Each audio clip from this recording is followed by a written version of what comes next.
예, 만나서 반갑습니다. 반갑습니다. 예, 광우 스님이라고 합니다.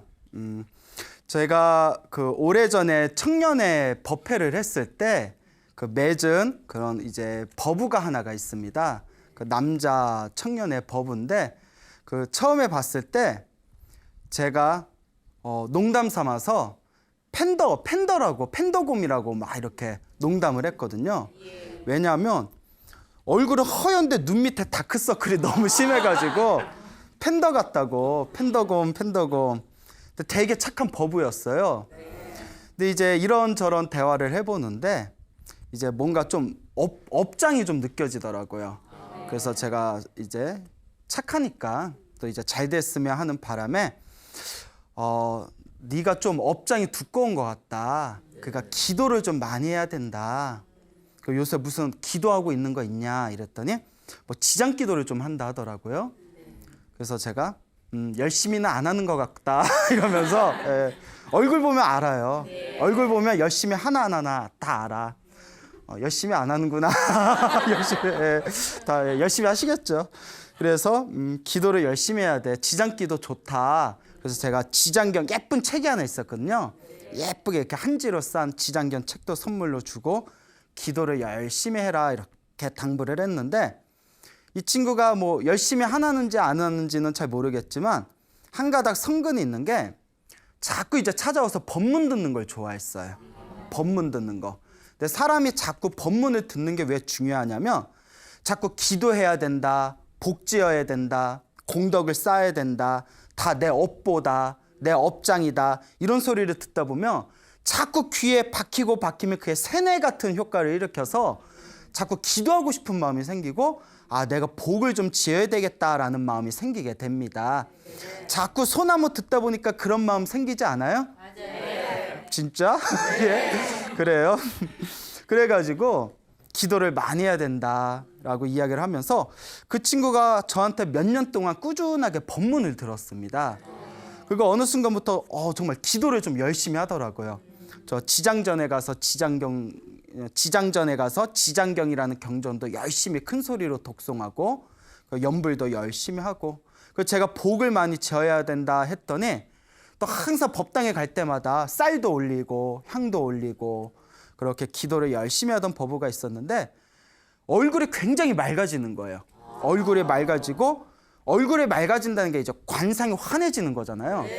그래서 제가 어때 기도하니까 마음이 편안하고 왠지 주변 일들이 편안해지지 않냐 했더니 스님 정말 기도하니까 너무너무 좋습니다.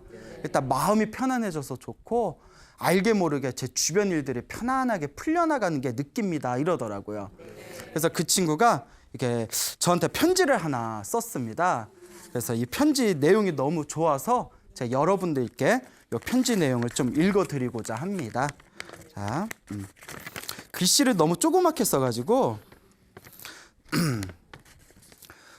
광우 스님을 알게 돼서 기도하는 걸 알게 되어 바뀐 게 많아서 감사의 편지를 씁니다.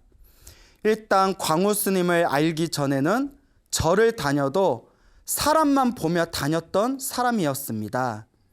그래서 절을 다녀도 기도를 안 하니 사람에게 실망만 하고 어둡고 우울하게 살았습니다. 하지만 광우 스님을 알게 되면서 조금씩 기도하는 방법을 알게 되었습니다. 그리하여 시작하게 된 것이 지장경 독송입니다. 지장경 독송을 꾸준히 하다 보니 신기하게도 마음이 편안해지고 성격이 밝아졌습니다. 광우 스님께서 항상 말씀하신 것처럼 갑자기 크게 잘 되고 그런 것은 없지만 기도를 하고 난 뒤에는 마음이 편해져서 일상생활 하기가 편안해지며 어둡던 얼굴도 밝아지며 세상 사는 것이 즐거워졌습니다. 그리고 지장경 독송을 하다가 어느 날 꿈 하나를 꾸게 되었습니다. 꿈에서 어떤 남자가 돌아가신 아버지에게 빚이 600만 원이나 있다고 말하는 것이었습니다. 그래서 저는 놀라서 아버지에게 가서 아버지 빚이 600만 원이 있으시다니 어찌 된 일인가요? 하고 여쭈니 아버지께서 내가 빚이 600만 원이 있었는데 이제 60만 원이 남았구나 하시는 것이었습니다. 저는 이 꿈을 꾸고 아버지의 업장소멸하신 것이 조금 남은 것을 느끼게 되었고, 아버지의 극락왕생을 위해서 지장경 독송을 계속해서 하고 있습니다. 앞으로 더 노력해서 기도를 열심히 해서 돌아가신 저희 아버지 극락왕생 시켜드리는 것이 저의 제일 큰 발언입니다.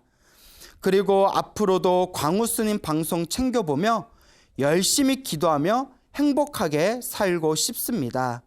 끝으로 광우스님께 감사드리고, 방송 보시는 다른 분들도 기도해서 크게 바뀌는 게 없다고 기도 포기하지 마시고 계속해서 기도하셔서 일상의 평화로움을 느끼셨으면 합니다. 네, 이상입니다. 자, 편지 내용이 굉장히 좋았죠? 네. 그래서 우리 이 버부가 지금도 열심히 기도를 하고 있습니다. 그런데 이제 아까 그 편지 내용에서 봤지만 이 버부가 아버지께서 일찍 돌아가셨거든요. 그래서 꿈에 어떤 사람이 너 아버지한테 600만 원 빚이 있다. 그래서 아버지한테 꿈에서입니다. 꿈에서 아버지께, 돌아가신 아버지께 빚이 600만 원이 있었어요 여쭤보니까 이제 60만 원 남았다. 그 꿈을 꾸고 나서 아버지가 살아생전에 업보가 있었는데 600만 원치 업보가 얼마로 바뀌었어요? 예, 그 10배가 소멸된 거죠. 10배 가까이 소멸된 걸 이제 느끼고 앞으로 더 기도 정진해서 이제 아버지를 극락왕생 시켜드리겠다. 이게 가장 큰 발언이다라는 그런 이야기를 제가 듣고 나서 참 효자다. 그렇죠. 예, 이 아버지가 세상을 떠난 뒤에도 아버지에 대한 은혜를 잊지 않고 좋은 곳으로 보내드리겠다라는 마음을 일으킨 것 자체가 정말 참 효심이 있구나라는 생각이 들었습니다. 지장경이라는 경전이 있습니다. 우리가 이제 지장본원경이라고도 불리는데요. 여러분들 관세음보살 들어보셨죠? 네. 지장보살 들어보셨어요? 네. 지장보살이 어떤 분이시죠? 뭐 지장 찍어? 지장보살이 어떤 분이시죠? 지장보살은 지옥에 있는 모든 중생을 구제하겠다고 원력을 세우신 분입니다. 그래서 세상에 있는 모든 중생을 제도할 때까지 나는 결코 성불하지 않겠다. 모든 중생을 다 제도하고 나서 나는 성불하겠다라는 원력을 세우신 보살님이신데요. 너무나 크나큰 원력을 세우신 보살이기 때문에 우리가 대원본존이라고 부릅니다. 뭐라고 부른다고요? 예, 크나큰 원력을 세운 근본이 된 가장 높으신 분이란 뜻입니다. 그래서 대원본존이라고 부르게 되는데요. 이 대원본존 지장보살님, 여러분 세상에서 가장 못된 사람들이 떨어지는 세상이 어느 세상일까요? 지옥이잖아요.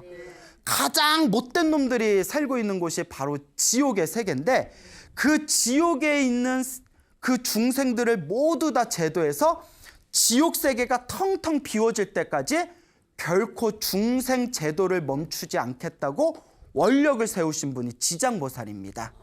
그래서 우리가 이 지장보살님을 우리 불교에서는 가장 뛰어나고 훌륭하신 보살님 중에 한 분으로 추앙하고 신앙하고 있습니다. 이 지장보살님에 대한 이야기가 담겨져 있는 경전이 아까 이야기한 지장경입니다. 그래서 지장본원경이라고도 부르는데요. 옛날부터 이 지장경을 많이 독송하며 굉장히 큰 복을 받는답니다. 업장이 소멸하고 큰 복을 받게 되고, 특히 중국 불교 문화권에서는 돌아가신 분을 우리 불교에서는 영가라고 부르지 않습니까? 그렇죠. 우리가 이제 귀신이라고 안 부르고 영가라고 불러요. 이 돌아가신 영가분들께서 좋은 곳으로 천도되기를 발언하는 마음으로 가장 많이 독송하는 경전 중에 하나가 무슨 경전이다? 지장경입니다. 그래서 여러분들도 한번 이 지장경, 양이 많지 않아요. 그러니까 한글로 된 지장경을 한번 깊이 읽어보시길 바랍니다. 그 지장경에 보면 굉장히 이제 재미난 내용이 많이 나오는데요. 머나먼 과거에, 아주 오래전 과거에 부처님이 한 분 계셨답니다. 여러분, 지금 우리 이 사바세계 불교의 교주이신 부처님이 석가모니 부처님이세요. 그건 다 알고 계시죠? 2600년 전 세상에 출현하신 석가모니 부처님. 미래에 오시는 부처님이 어느 부처님이시죠? 미래에 오실 부처님. 왜 이렇게 자신이 없어요? 예? 다 아는데 대답 안 하시는 거죠? 예. 여러 번 얘기했잖아요. 그렇죠. 미륵 부처님이지 않습니까? 다 아시죠? 예. 여수사 이거 큰일인데. 근데 머나먼 과거 전생에도 수많은 부처님이 계셨는데 그 머나먼 과거에 청정연화목 열애라는 부처님이 계셨어요. 예, 청정연화목 부처님이라는 분이 계셨는데 이 청정연화목 부처님께서 세상을 떠나시고 나서 그 아라한이 한 분 계셨답니다. 아라한 다들 아시죠? 네. 모든 번뇌와 욕망이 사라진 거룩한 성자를 아라한이라고 하지 않습니까? 그래서 이 청정연화목 열애 부처님께서 세상을 떠나시고 이 아라한께서 중생들을 차례차례대로 제도를 하고 계시던 그런 시대가 있었습니다. 그때 한 여인네가 있었는데 이 여인의 이름이 광목이었어요. 뭐라고요? 광목. 여러분 그 스님들 승복정 중에 광목으로 만든 승복이 있는데 그 광목천이라고 하죠. 예, 그 광목하고는 관계없어요. 그 광목이라는 이름을 가진 여인네가 있었습니다. 이 광목이라는 여인네가 이제 복을 짓고 싶어서 음식을 이렇게 잘 음식을 만든 뒤에 그 아라한 스님에게 공양을 올립니다. 아라한 스님에게 딱 공양을 올리니까 그 아라한 스님께서 그 공양을 딱 받으시면서 그래 그대에게 무슨 소원이 있는가라고 이제 질문을 던집니다. 소원이 있느냐? 그러니까 이 광목이라는 여인네가 무슨 소원을 이야기하냐면 저의 어머니가 얼마 전에 세상을 떠나셨는데 좋은 곳으로 천도되어지기를 바랍니다. 그런데 다만 저희 어머니께서 지금 이 세상을 떠나셔서 어느 곳에 태어났는지 알 수가 없습니다. 저희 어머니께서 어디에 태어나셨는지 궁금합니다. 이렇게 이야기를 하니까 그 아라한께서 이렇게 깊은 신통력에 들어가십니다. 깊은 신통에 들어가셔서 그 천안통이라고 하죠. 세상을 훤하게 보는 천안통으로 요 광목의 이 어머니가 죽어서 어디에 떨어졌는가 하고 싹 살펴봤더니 지옥에 떨어져 있는 거예요. 지옥에 떨어져서 험한 고통을 받고 있는 겁니다. 여러분 지옥에 떨어본 적 있어요? 전생에 다 떨어져 봤어요. 여러분 제가 여러 번 말씀드렸잖아요. 우리는 윤회를 한다 안 한다? 태어나고 죽고 태어나고 죽는 것을 끊임없이 반복하고 있습니다. 우리가 살아오면서 지옥에 떨어지지 않았던 적이 없었고 하늘 세계에서 살아봤던 적이 다 있었고 지금은 소중한 인간의 몸을 받게 되었습니다. 그래서 이 윤회의 흐름을 통해서 우리도 다 전생에 한 번씩은 지옥에서 살아봤구나. 한 번씩은 하늘 세계에서 다 살아봤구나. 근데 자기 업대로 태어나고 죽고 태어나고 죽는 윤회의 삶을 살고 있는 것이구나. 이번 생에 소중한 인간의 몸을 받고 또 소중한 부처님의 법을 만났으니 이번 생에 내가 열심히 공덕을 지어야 되겠구나. 항상 이런 마음을 일으켜야 된다. 제가 자주자주 말씀드렸잖아요. 네. 기억나요? 안 나요? 에이, 근데 물어볼 때마다 대답 안 해. 에? 자, 어쨌거나 그러니까 이제 지옥에 떨어졌다는 이야기를 딱 듣고 여기 이 광목이라는 여인이 막 슬퍼서 눈물을 흘리면서 스님, 아라한 스님, 저희 어머니를 구제할 수 있는 방법을 가르쳐 주십시오. 저희 어머니가 지옥에서 나을 수 있는 방법을 가르쳐 주십시오 하고 막 슬피 우는 겁니다. 이 아라한 스님께서 다음과 같은 방법을 가르쳐 주십니다. 그 시대가 어느 부처님 시대라고 했어요?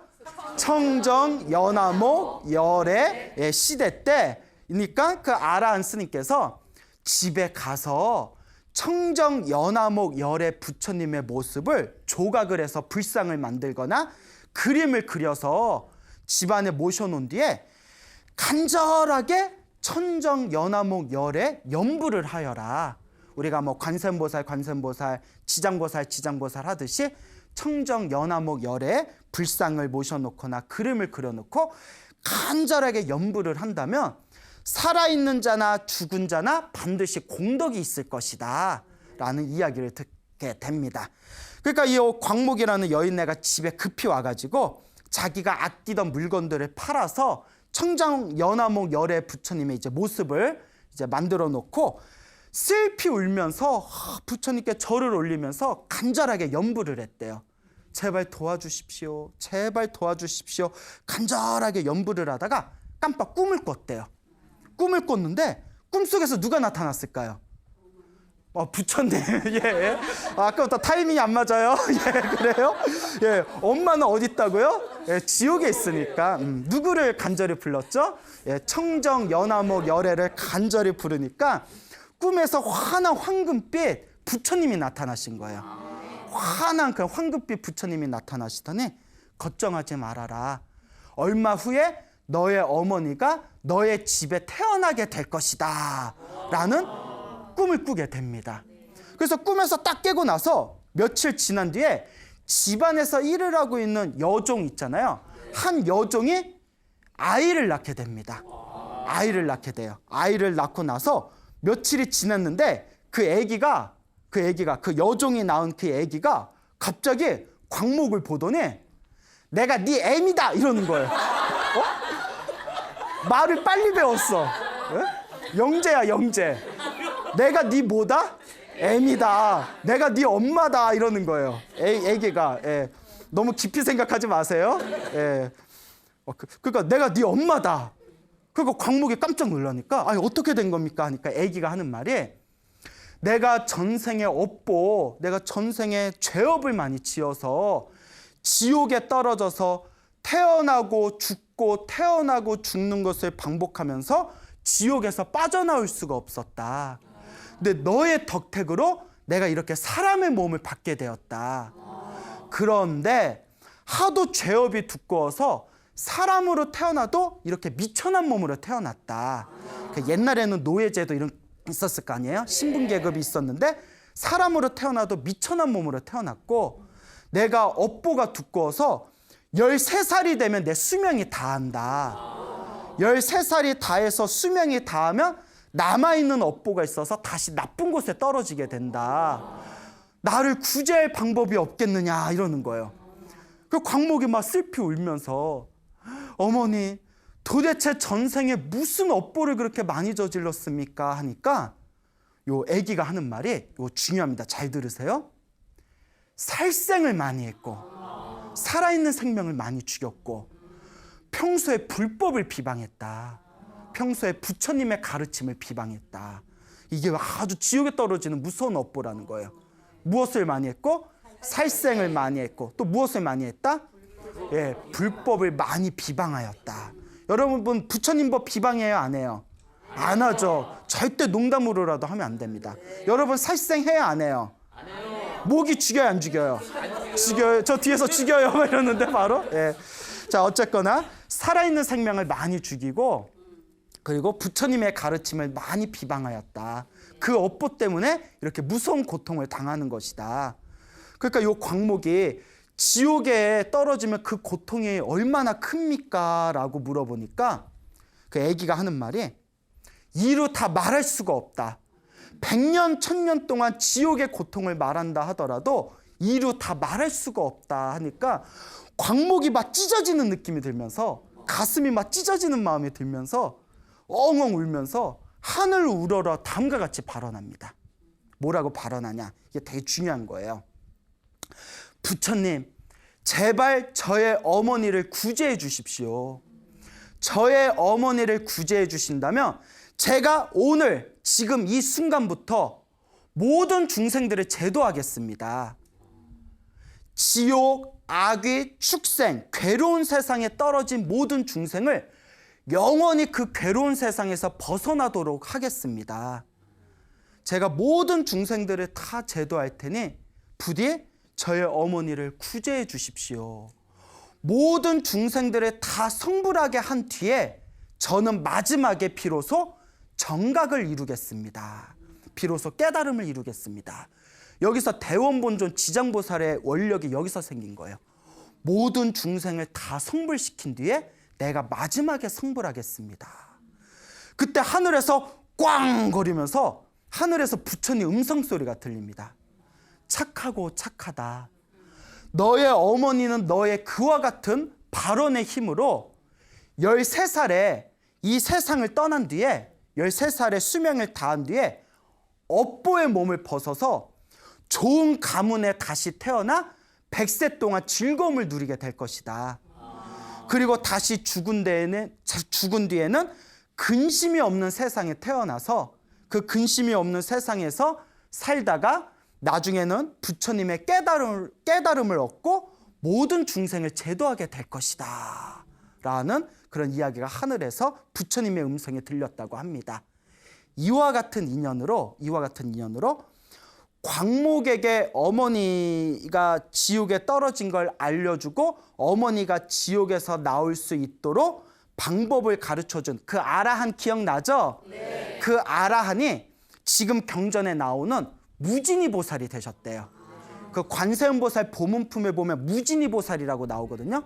그래서 그 아라한은 이와 같은 인연으로 무진이 보살이 되셨고, 그 광목의 어머니 있잖아요. 지옥에 떨어졌던 광목의 어머니는 결국 나중에는 깨달음을 얻어서 해탈보살이 되셨답니다. 그 부처님 경전에 보면 해탈보살님이 나오시거든요. 해탈보살이 되셨고, 그리고 어머니를 위해서 모든 중생을 제도하겠다고 원력을 세웠던 광목은 지금 이 시대에 누가 되었을까요? 그렇죠. 이 정도면 이제 딱 나와야 돼요. 답이 엉뚱하게 관세음보살? 이러면 안 돼요. 어느 보살이 되셨다? 지장보살이 되셨다. 이게 바로 지장보살의 원력입니다. 그래서 지장보살이 상징하는 게 지옥에 떨어진 모든 중생을 다 제도하겠다. 지옥을 포함해서 나쁜 세상에 살고 있는 모든 중생을 다 괴로움에서 건져주겠다. 모든 중생이 성불할 때까지 자기는 성불하지 않겠다. 그리고 그 뿌리가 바로 효도입니다. 효도. 어머니를 구제하고자 했던 그 간절한 효도의 마음. 그래서 중국에서는 지장경을 효경이라고도 부릅니다. 뭐라고도 부른다? 효경. 불교적인 효경이라는 거예요. 근데 이게 중요한 게 있습니다. 유교에서는 살아있을 때만 부모님을 섬겨요. 살아있을 때만 부모님에게 효도합니다. 그리고 죽은 뒤에 제사 지내죠. 근데 여러분, 죽은 뒤에 지내는 유교식 제사는 사실 효과가 없습니다. 그 유교경전을 보면 공자님도 뭐라고 이야기하셨냐면, 제사는, 유교식 제사는 살아있는 사람을 위해서 지내는 거다라고 했어요. 살아있는 사람들끼리 그 조상님과 부모님을 생각하면서 1년에 한 번 제사 때 모여가지고 서로 화합을 위해서 만나는 자리라는 거예요. 그러니까 유교식 제사는 영가천도가 안 됩니다, 여러분. 그러니까 위패 하나 달랑 이렇게 해놓고 위패 하나 달랑 적어놓고 잔 따르면 그 돌아가신 분이 어떻게 알고 와요? 그렇죠, 여러분. 그 불교식 제사는 유교식 제사하고 틀립니다. 불교식 제사는 살아있는 대로 효도를 하고, 부모님이나 조상님이 돌아가시면 부모님과 조상님과 나아가 나랑 인연이 있는 모든 돌아가신 영가들을 다 포함해서 부처님의 가피력으로 좋은 곳으로 보내드린다는 그런 의미가 바로 불교식 천도제의 진정한 의미이다라는 것을 명심하시길 바랍니다. 그래서 이 지장경이라는 경전이 깊이 읽으면 굉장히 깊이가 있습니다. 깊이 읽으니까 깊이가 있겠죠? 자, 그런데 우리 그 불교 공부를 하시는 분들, 많은 분들이 지장경이란 경전을 굉장히 우습게 보는 경향이 있어요. 저도 사실 고백하면 20대 때에는 저 지장경 쳐다도 안 봤어요. 솔직히 말씀드리면 금강경이나 법화경이나 아니면 뭐 조사어로 육조단경이나 이런 것만 봤지, 지장경을 봤는데 귀신 얘기가 나오는 거예요. 그래서 귀신 얘기가 나오고, 귀신이 뭐 꿈에 뭐 귀신이 나타나고, 조상님이 죽으면 천도제 지내고, 그래서 딱 지장경 보니까 지장경 내용의 반이 귀신 얘기예요. 그래서 무슨 생각을 하냐면, 진짜 귀신 씨나라 까먹는 얘기인가? 무슨 뭐 맨날 뭐, 아니 부처님의 그 소중한 법문들이 있는데 뭐 귀신 까먹는 얘기나 하고 뭐야? 그렇죠. 20대 때는 지장경을 안 봤어요. 그 지장경을 좀 우습게 봤어요. 실제로 불교 공부하시는 분들 중에서 굉장히 어려운 경전만 공부하시는 분들 중에서는 지장경을 좀 우습게 보는 경향이 없지 않아 있어요. 그래서 저는 지장경 기도하시는 분들 보면 약간 낮게 보는 경향도 있었어요. 수준이 낮아서 저런 거 보나 보다. 제가 양심 고백하는 거예요. 근데 30이 넘어서 중국 큰 스님들의 법오집을 보다 보니까 그 중국 스님들은 그 막 8만 대장경 다 읽으신 분들이거든요. 그런데 대승경전의 첫걸음이 지장경이다라는 내용이 자주 나오는 거예요. 그 100여 년 전에 그 강민홍이란 거사가 있었어요. 중국에 그 강민홍이라는 거사님이 있었는데 이분이 금강경의 대가였어요. 그래서 지금까지 중국에 나온 금강경 해설서 중에서 최고의 작품으로 손꼽히는 게 강민홍 거사의 금강경 풀이집입니다.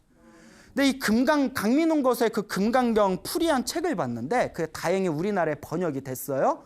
원래 제가 공부 열심히 해서 제가 나중에 번역하려고 했는데 뺏겼어. 예? 비록 뺏겼지만 어쨌거나 그렇게 좋은 책이 번역됐다는 게 참 다행이에요. 근데 되게 어려워요. 엄청나게 한 1000페이지 돼요. 그거 엄청 어려워요. 근데 제가 그 책을 이렇게 저도 다 보진 못하고 이렇게 훑어봤는데 워낙 한번 꼭 읽어보고 싶은 책이라서 그 평생을 금강경을 공부하시고 팔만대장경을 다 읽으신 강민홍 거사가 평소에 불교 공부를 하는 불자들이 가장 자주 읽어야 할 경전 중에 하나가 지장경이라고 나와요. 그러니까 의문이 드는 거예요. 옛날 왜 불교의 그 어려운 경전을 공부하신 수준 높은 그 중국 불교의 큰 스님들이 왜 한결같이 이렇게 지장경을 높이 샀을까? 그리고 이렇게 금강경이 최고 대가라는 강민홍 거사도 불교 공부를 하는 사람이 가장 자주 읽어야 할 경전을 왜 지장경이라고 했을까? 내 옛날 기억에는 지장경은 그 귀신 얘기만 나오는데 귀신이 홀렸나? 그래서 지장경 겸허한 마음으로 다 이렇게 지장경을 다시 읽어봤어요. 처음부터 끝까지 아주 이렇게 깊이 읽어봤는데 내가 어리석었구나. 그러니까 제 눈이 바뀐 거예요. 그동안 이제 절에서 열심히 공부를 하다 보니까 제 눈이 바뀌었나 봐요. 이렇게 평범한 내용을 담고 있는 지장경에 불교의 기초 사상이 다 담겨져 있구나. 인과 업보 사상, 계율 사상, 그리고 그 모든 중생을 제도하겠다는 보살의 대비 원력, 대자 대비의 원력, 그리고 부모님에 대한 그 효도의 마음, 그 모든 중생을 제도하겠다는 그 마음, 그리고 살아있는 사람을 제도하는 걸 떠나서 죽은 사람들까지 다 제도할 수 있는 부처님의 가피력, 이 모든 게 다 담겨져 있었구나. 그래서 옛날 큰 스님들이 지장경을 자주 보라고 했던 거구나 라는 걸 느끼게 되었습니다. 그리고 제 주변에도 지장경 독송을 열심히 하셔서 가피 받은 분들이 많습니다. 그렇다고 또 너무 지장경에만 빠지면 안 돼요. 지장경은 첫걸음이고 지장경에서 이제 위로 올라가서 나중에는 법화경, 화엄경까지 우리가 다 꿰뚫을 줄 알아야 됩니다. 하지만 제가 지장경을 보면서 느꼈던 게 옛날엔 지장경, 내가 막 불교에 입문했을 때 아무것도 모를 때는 지장경을 보고 굉장히 우습게 여겼는데 내가 불교 공부를 하면서 다시 지장경을 봤더니 부처님 경전은 하나라도 버릴 게 없구나. 다 이렇게 뛰어난 경전인데 내가 우습게 여겼구나 라는 것을 느끼게 되었습니다. 우리 불자님들도 지장경 한번 깊이 읽어보시기 바랍니다. 알겠죠? 네. 자, 이렇게까지 얘기했는데 안 읽으면 속상할 거야. 자, 그래서 지장경이 그 돌아가신 영가분들을 천도한다는 의미도 담겨져 있다고 했지 않습니까? 네. 어느 비구니 스님 중에 대련이라는 법명을 가진 노 비구니 스님이 계십니다. 연세가 좀 많으신 노 비구니 스님이 계시는데 이 대련 스님께서 직접 겪으신 경험담이라고 합니다. 이분이 6.25 때 아버지하고 헤어지셨답니다. 그 아버지하고 6.25 때 헤어졌는데 끝내 아버지의 생사 확인을 할 수가 없었대요. 살으셨는지 돌아가셨는지, 그 제사를 올리기도 애매하잖아요. 살았는지 돌아가셨는지 모르니까. 근데 이 스님께서 결국 출가를 하십니다. 출가를 하셔서 20대 초반에 어느 날 문득 이런 생각이 들더랍니다. 내가 아버지가 살았는지 돌아가셨는지 기도를 통해서 지장보살님께 여쭤보자. 그 아까 지장경 보면 광목이 아라한에게 우리 어머니가 어디에 태어나셨는지 알려주세요, 이런 내용이 나오잖아요. 네. 그래가지고 내가 지장기도를 해가지고 한번 아버지의 생사 확인을 알아보자. 그리고 간절하게 지장기도를 했대요. 지장기도를 간절하게 했답니다. 간절하게 지장기도를 했는데 어느 날 같이 절에서 살고 있는 어느 스님 꿈에 이상한 그런 꿈을 꾸게 됩니다. 그 같이 살고 있는 그 스님이 꿈을 꿨는데 꿈에 어떤 처음 보는 아저씨가 이렇게 절에 오시더래요. 절에 딱 오시더니 꿈에서 그 스님한테 제가 우리 딸 대련 스님을 만나러 왔는데 대련 스님 좀 볼 수 있겠습니까? 제 딸입니다 이러더래요. 그래서 그 꿈속에서 대련 스님 시장 갔는데 조금만 기다리면 보실 수 있을 거예요. 잠깐 기다리세요 하니까 그 아저씨가 제가 급해서 기다릴 수가 없습니다. 제가 급해서 빨리 가봐야 됩니다 하고는 그냥 이렇게 가시더래요. 아니, 좀 기다리지. 딸 오랜만에 보는 건데. 이렇게 가시더래요. 그래서 가시네 하고 그 스님이 문 밖에서 이렇게 봤는데 그 아저씨가 걸을 때마다 발밑에서 연꽃이 올라오더래요. 그 연꽃을 밟고 이렇게 가는 꿈을 꾸셨대요. 이야기를 딱 듣는 순간 대련 스님이 지장보살님이 보여주셨구나. 그러니까 연꽃을 밟고 갔다는 게 불교에서는 돌아가실 때 이제 연꽃을 타고 가십니다. 이런 표현들이 있거든요. 제사 지낼 때. 살으셨다 돌아가셨다. 돌아가셨다. 연꽃 밟고 가셨으니까. 근데 어디 활활 불타는 곳에 가신 게 아니라 연꽃을 발로 밟고 살뿐살뿐 가셨으니까 좋은 곳에 가셨구나, 나쁜 곳에 가셨구나. 연꽃을 따라서 좋은 곳에 가셨구나. 우리 아버지가 천도가 잘 되셨구나. 라는 그런 꿈을 꾸시고 마음을 놓아버리셨다고 합니다. 자, 너무나 감동적이죠? 네. 이런 얘기를 들으면 정말 귀신이 있을까요, 없을까요? 있어요? 봤어요? 안 봤는데 막 있다고 그래. 있을까요, 없을까요? 내가 귀신 얘기해 줄까? 내가 귀신 얘기 하나 해드릴까요? 네. 싫어요? 싫으면 나가고. 자, 재밌어요. 저하고 친한 친구가 실제로 겪었던 일이에요. 예, 실화입니다, 실화. 제 친한 도반이 있는데 이 도반이 20년 전에 경주에 오래된 아주 유명한 그 사찰에 근데 좀 조그만 사찰이에요. 아주 오래된 유명한 사찰에서 행자 생활을 했어요. 그 스님 되기 전에 행자 생활 하잖아요. 근데 사찰이 오래된 고찰이긴 한데 사찰이 좀 작아가지고 자기는 그때 방이 없어서 이렇게 절 한 켠에 만들어 놓은 조리식 건물에서 지냈대요. 그래서 그 절에서 행자 생활을 하면서 경주에 있는 동국대학교를 이렇게 다녔다고 합니다. 행자 생활하면서 경주에 있는 동국대학교를 다녔는데 어느 날 이제 꿈을 꿨대요. 어느 날 이렇게 조리식 건물 자기 방에서 이렇게 누워서 꿈을 꿨는데 그 친구 한 20대, 20살 때 일이에요. 이렇게 꿈을 꾸다가 꿈에 자기가 그 분수대 있잖아요. 분수대 아시죠? 네. 물이 나오는 분수대에 이렇게 앉아있는 꿈을 꿨대요. 분수대에 이렇게 앉아있는데 눈앞에 보이는 모든 세상이 하얗더래요. 그냥 새하얗더래요. 하나도 그 뭐가 없이 하얀데 수많은 사람들이 왔다 갔다 하더래요. 수많은 사람들이 왔다 갔다 하는데 다들 하얀 옷을 입고 있더래요. 그 새하얀 세상에서 하얀 옷을 입고 왔다 갔다 하는데 저쪽 멀리서 남자 하나 여자 하나가 이렇게 하얀 옷을 입고 서 있더래요. 근데 딱 느낌이 결혼한 부부처럼 보이더래요. 결혼한 딱 신혼부부처럼 보이는 남녀 하나가 다 이렇게 하얀 옷을 입고 서 있는데 문제가 하얀 세상에 모든 사람들이 하얀 옷을 입고 있는데 그 두 명만 얼굴이 새까맣더래요. 그러니까 소름 끼쳐서 얼굴이 새까맣더래요. 어때? 나 말하면서도 소름 끼쳐. 예? 괜히 얘기했나? 그래서 왜 저 사람들은 얼굴이 저렇게 새까맣지? 하고 이렇게 그냥 아무 생각 없이 보고 있는데 멀리서 눈이 딱 마주쳤대요. 두 명이랑.